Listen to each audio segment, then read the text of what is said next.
Hello నమస్తే దోస్తులు, ఎట్లున్నారు? మంచిగా ఉన్నారు కదా? సో ఇవాళైతే చాలా డేస్ తర్వాత నేనైతే లాంగ్ వీడియో అయితే పెట్టదలుచుకున్నా. దీని ఫుల్ డీటెయిల్స్ అనేది నేనైతే ఇందులోనే పెడుతున్నాను అనమాట. ఎట్లా ఏంటి అని. నేనైతే ఈరోజు రవ్వ కేసరి అంటాం కదా, రవ్వ కేసరి అంటే ఎంతమందికి ఇష్టం ఉండదు చెప్పండి. ఇంకొక రకంగా మన భాషలో చెప్పాలంటే హల్వా అనమాట.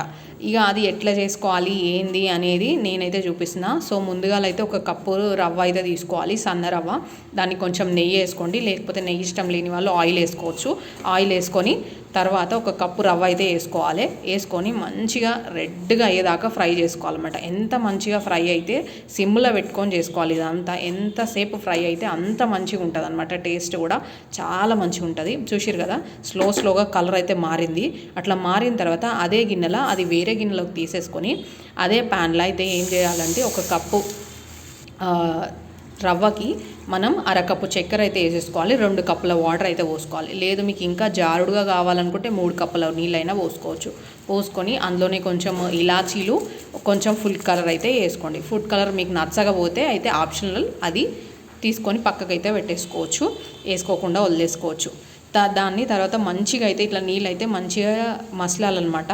మసలేసి అందులో ఉన్న చక్కెర అంతా కరిగిపోవాలి. తర్వాత నీళ్ళంతా బాగా మరిగినాక అల్ల అయితే రవ్వ ముందుగా వేయించి పెట్టుకున్న రవ్వ అయితే మనం వేసుకోవాలి. వేసుకొని మంచిగా అయితే ఎంత మంచిగా ఉంటే అంత మంచిగా అయితే కలుపుకోవాలన్నమాట. దగ్గర పడుకుంటా కలుపుకోవాలి. మీకు నెయ్యి ఇష్టం ఉంది అనిపిస్తే అందులో మీకు ఎంత నెయ్యి కావాలో మళ్ళీ ఇంకొక 2 చెంచాల నెయ్యి అయితే యాడ్ చేసుకోరి.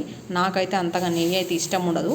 సో కాబట్టి మా ఇంట్లో ఎక్కువ తినరనమాట. అందుకని చెప్పేసి నేను నెయ్యి అయితే మళ్ళీ అయితే కలుపుతలేను. చూసిరు కదా అట్లా ఇక ఎట్లా మంచిగా మరుగుతుందో ఆ మరిగిన దాంట్లో అట్లా రవ్వ అయితే వేసేసుకోవాలన్నమాట. వేసేసుకొని మంచిగా అయితే దగ్గర పడనియాలి. నేను చూపిస్తున్నట్టు మంచిగా అట్లా చెక్కది ఉంటుంది కదా, చెక్క గరిటెతోనైతే ఇట్లా కలుపుకోవాలి. కలుపుకొని నేను చూపించినట్టు ఇట్లా దగ్గర పడేదాకా కలుపుకోవాలన్నమాట. తర్వాత మీకు నచ్చిన డ్రై ఫ్రూట్స్ ఏముంటే అవి కిస్మిస్, బాదం ఏవైనా ఉండని, అవి ఏముంటే అవి వేసుకోండి. నేనైతే పంకిన్ సీడ్స్ ఇంకా వేరేవి సన్ఫ్లవర్ సీడ్స్ ఉండే నా దగ్గర, ముందుగానే నేను ఫ్రై చేసేసి పెట్టేసుకున్నా, అవైతే వేసుకున్నాను అనమాట.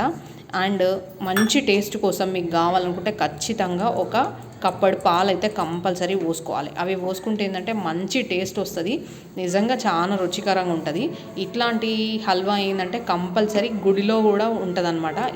ఇదే విధంగా ఇదే ప్రాసెస్లో చేస్తారు. సో అందులో కాకపోతే ఎక్కువ నెయ్యి వాడతారనమాట. సో నేనైతే నెయ్యి యూజ్ చేయలేదు. చూసిరు కదా ఎట్లుందో, ఎంత మంచిగా వచ్చిందో పర్ఫెక్ట్గా. చూసినారు కదా, లాస్ట్లో ఇట్లా మీకు కావాల్సినట్టు డ్రై ఫ్రూట్స్తోని గార్నిష్ అయితే వేసుకోరి. ఇట్లా తింటుంటే అట్లా నోట్లో అయితే కరిగిపోతుంది. ఇంకా తినే కొద్దీ తినాలి అనిపిస్తుంది. ఒక కప్పు కాదు 2 కప్పులైనా తింటారు మీరు, నేను చెప్తున్నా. సో మీరైతే మంచిగా ట్రై చేసి దేవుడికి ప్రసాదం పెట్టినా మంచిగా ఉంటుంది. మీకు ఎప్పుడైనా స్వీట్ తినాలనిపిస్తే టక్కుమని 10 నిమిషాలలో వేసుకొని కూడా తినొచ్చు. ఓకేనా? ఎట్లుంది మళ్ళీ మీకేం కావాలో కామెంట్ చేయండి నెక్స్ట్.